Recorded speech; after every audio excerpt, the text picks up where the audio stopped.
سلام و درود همراهان کوباکو. خب امروز اومدیم یکی دیگه از پروژه ها رو با هم دیگه ببینیم. سمت شرق تهران، منطقه تهران پارس هستیم و این پروژه 5 تا طبقه تک واحدی هست، 5 واحد. بریم داخل که ببینیم این آپشن ها به چه شکل پیاده شده. بفرمایید.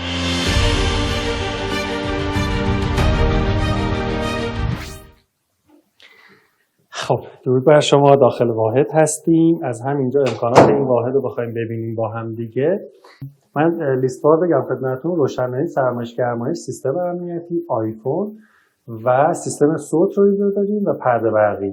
دونه دونه با هم دیگه ببینیم به چه شکل هست. از همینجا شروع بکنیم. این بحث تابلوی هوشمندمون هست که البته هنوز تکمیل نشده، در داتا بازه.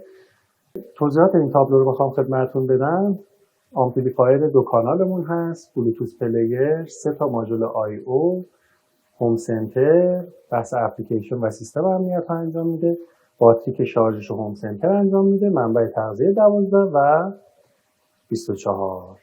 خب اینجا تو این پروژه کار جالبی هم که انجام شده، پوشش دکوراتیوی هم برای تابلو پیش بینی شده. از اون در شروع بکنیم. خب قفل دیجیتال کار شده که میتونه بیاد روی سیستم هوشمند. بالایی در نگاه بکنیم، سنسوری که نصب شده برای سیستم دزدگیر عمل میکنه. همچنین میتونه برای سیستم روشنایی هم اگر پیش بینیش توی تابلو بشه، ارتباطات ایجاد بشه به ماژول آی او، کار سیستم روشنایی رو هم کنترل بکنه. از درک وارد میشیم، مثلا همه در واقع چراغ‌ها روشن بشه، در واقع سناریو ورود فعال بشه. خب همین سیستم امنیتی که اینجا دیدیم رو میتونیم در واقع موقع خروج از واحد به این شکل بگیم چند ثانیه طول میکشه که خارج بشیم و فعال بکنیم.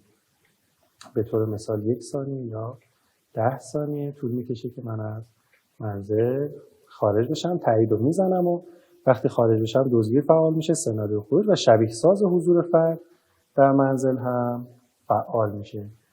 بخش های مختلف رو هم با هم دیگه اینجا ببینیم که تو هر واحدی، تو هر در واقع زونی داخل این واحد چه امکاناتی رو داریم. داخل هر زون که ببینیم میتونیم امکانات رو ببینیم، سناریوها رو تغییر بدیم، سیستم صوت رو فعال و غیر فعال بکنیم. خب از این بخش ادامه بدیم. خب برای اینجا کلید 4 پل پیش بینی شده. اینجا آپشن بعدی رو با هم ببینیم که فرستنده آی آر نصب شده. ورژن در واقع 1 کوباکو هست که الان در حال تولید ورژن 2 و بعد 3 هستیم که ظاهرش متفاوت تره. این آیاری که الان اینجا نصب شده به این 2 تا پنل داکت اسپلیت که توی تصویر می‌بینیم داره دستور میده و از راه دور میتونیم دما، دور و هر دکمه دیگه روی ریموت این داکت اسپلیت داریم رو به این شکل کنترل بکنیم و چون 360 درجه کار میکنه، بعداً تلویزیون هم که توی این قسمت نصب بشه با همین آی آر میتونه کنترل بشه.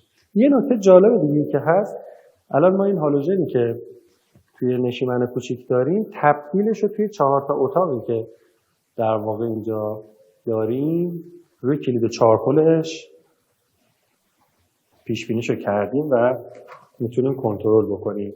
در واقع برای این هالوژن ما الان 5 تا کلید کنترل روشنایی داریم. برای این پل یک. از اینجا هم من دارم این هالوژن رو کنترل میکنم، تبدیلش تو اتاقای دیگه هم هست. خب همین اتاق هم بخوایم ببینیم، یک کلید 4 پل هم که می‌بینید کار شده برای روشنایی و همچنین پرده برقی که اونجا سیمش پیش بینی شده که بعداً موتور پرده نصب میشه و میتونه کنترل بشه. خب اتاقای دیگر هم ببینیم. سایر اتاق هم به همین شکل هست و کلید 4 پل برای روشنایی و پرده برقی. سیستم صوت رو تو اتاق نداریم.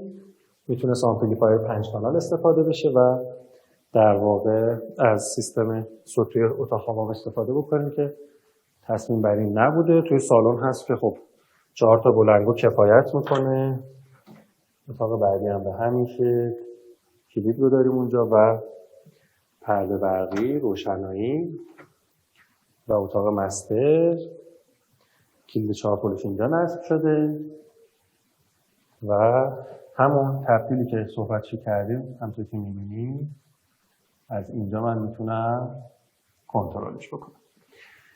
خب بحث سرویس مستر داریم که با کلید سنتی داره کنترل میشه که میتونیم کلید سنتی رو هم روی سیستم هوشمند کنترل بکنیم. در واقع ظاهرش سنتی هست، همونطور که میدونید یکی از آپشنایی که کوباکو به صورت رایگان ارائه میده توی سیستم هوشمند. وقتی آیو داریم در واقع پیش بینی شده روی سیستم هوشمند و میتونیم از کلیدهای سنتی استفاده هوشمند بکنیم. پرده برقی رو هم برای این اتاق داریم. خب همونطور که میدونید این تاچ پنل کار آیفون رو هم میتونه انجام بده دیگه. تا اینکه آیفون زنگ میخوره تاچ پنل به صدا در میاد، همزمان کار هوشمند هم همونطور که دیدیم انجام میده. برای سالن 3 کلید 4 پل استفاده شده. کلیدهای بژ هست، شیشه‌ای، لمسی، تحت شبکه. با این سرعت تاچ که میبینید در واقع ما میتونیم روشنایی ها رو از طریق این کلیدها کنترل بکنیم و پرده برقی های سالن ها هم باز روی سیستم هوشمند هست. همچنین آشپزخونه که با این کلید 4 پل در حال کنترل هست. آپشن آخری که داریم، البته این امکانات رو با ریموت کنترل هم میتونیم کنترل بکنیم. یه آپشن ساده است، حالا من نایلون در نمیارم که خاکی نشه. همونطور که میبینید فیدبک شما روی در واقع کلیدها هم میتونیم ببینیم.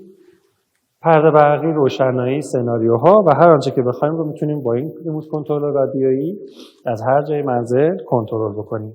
خب آپشن در واقع آخر و جذابمون که عموما استقبال میشه ازش سیستم صوت هست که الان اینجا ما 4 تا بلندگو رو توی سالن داریم. 4 تا بلندگو 35 وات تو نقاط مختلف در واقع نصب شده که میتونیم بابت سیستم صوت استفاده بکنیم.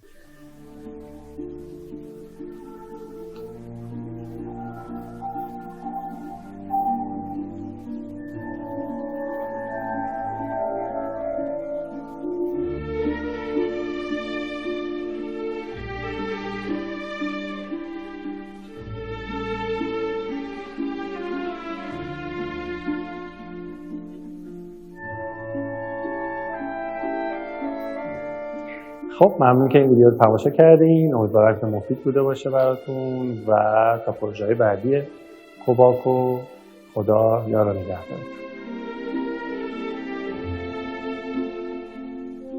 خانه هوشمند کوباکو، آرامش خانه تو.